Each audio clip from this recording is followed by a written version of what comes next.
All right, after several quiet weeks in the tropics, it's almost like someone flipped a switch on and things are really starting to get active out there. We're watching two areas in the Atlantic Basin for the possibility of development. The first one closest to home, this is what we call an invest, and these are designated an invest when the Hurricane Center is investigating it for the potential for development into a tropical cyclone. So it's not quite there yet, but it's possible that we could be seeing some development. This is what gave us some of the rain today across our area, and it's going to continue moving west out into the Gulf. The second area that we're watching is newly formed Tropical Depression 7, a fairly tight and small storm, but there it is right there in the vicinity of 40 degrees west longitude, and it's going to continue heading westward towards the Lesser Antilles over the next several days. Now, as of the 5 o'clock advisor, winds at 35. Right now, the intensity expected to keep it at tropical storm strength. The next name on the list is Gonzalo, and it looks like even though the water temperatures are very warm out here, it looks like dry air and upper level shear may potentially keep this thing in check. There are a couple of models, though, that are trying to intensify this thing into a hurricane as it makes its way westward.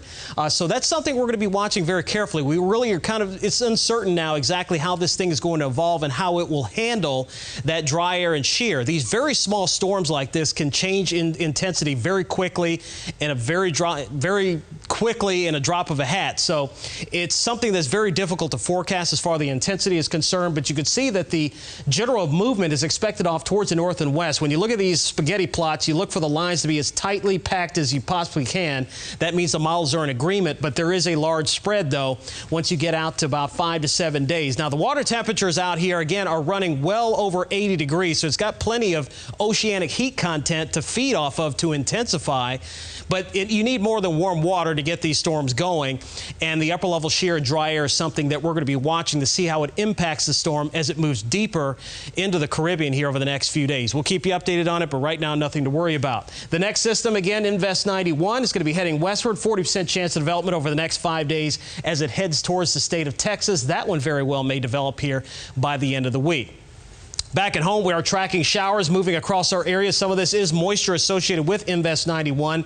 And these showers I showed you at the top of the hour continue to stream in from the south and east, affecting areas just south of Immokalee. Temperatures right now into the 70s. It looks like as we go throughout the day tomorrow, very similar to what we saw today. Showers and storms again developing during the afternoon. Temperatures are going to be held down due to the cloud cover across our area. So again, expect more of the same here for tomorrow. A little bit of sunshine in the morning and then widespread showers and storms, though, as we get towards the afternoon hours. So kind of more of the same here for the next couple of days.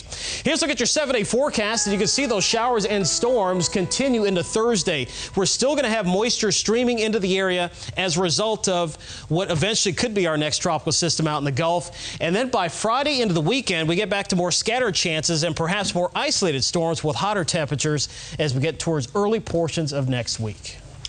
You'll get to